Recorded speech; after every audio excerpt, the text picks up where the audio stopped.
Okay, so let's go directly in example number 9. So in example number 9, a company an employee at a construction and mining company claims, so it's already here the claim. So let's go directly with HO and HA.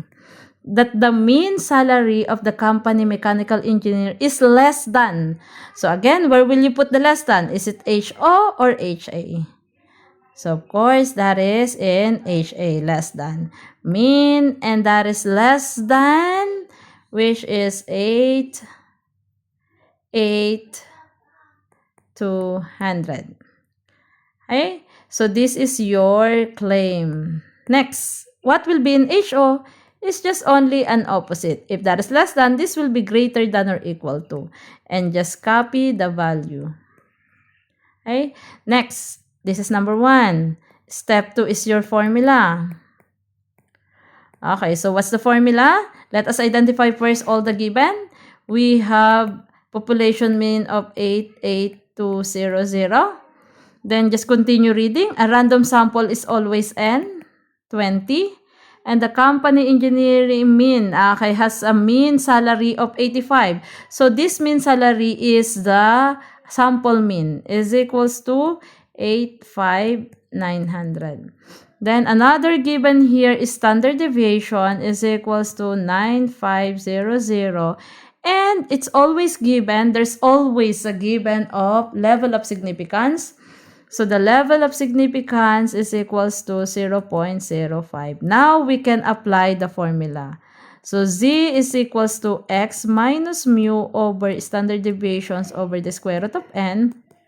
Using the substitution, 85900 minus 88200 over 9500 over the square root of n is 20. Put this in your calculator. Z is approximately negative 1.08. In your step 3 is the table. Again, what do you need in the table? Is the level of significance. Okay? And what's the level of significance? The level of significance is 0.05. 0.05. And HA. What is HA? HA, always HA, is less than. HA is less than, so if that is less than, that is left. Now, go to the table. Where's the table? Here's the table. So the table is,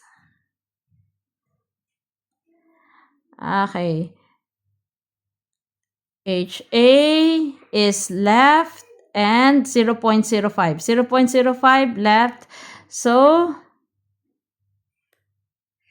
that will be negative 1.645. So this is the value. So number 4 is your decision. So in your decision, draw.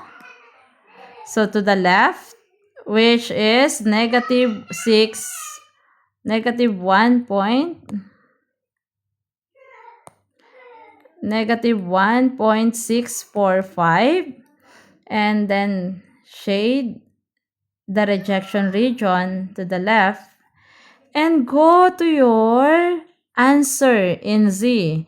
What is your answer in Z? Is here. Negative 1.08. Where is negative 1.0? Is it inside the rejection region or outside the rejection region? So if this is 0, somewhere here. Okay, so now, if somewhere here, then it is fail to reject. Then let's go directly in 5th, which is your interpretation. In interpretation, you need the claim and the decision. Okay, decision is fail. The claim is HA. So, fail and HA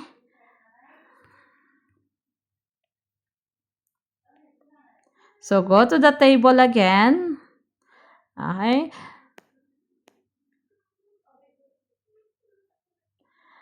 Fail and HA. So there is not enough evidence to support the claim. The claim.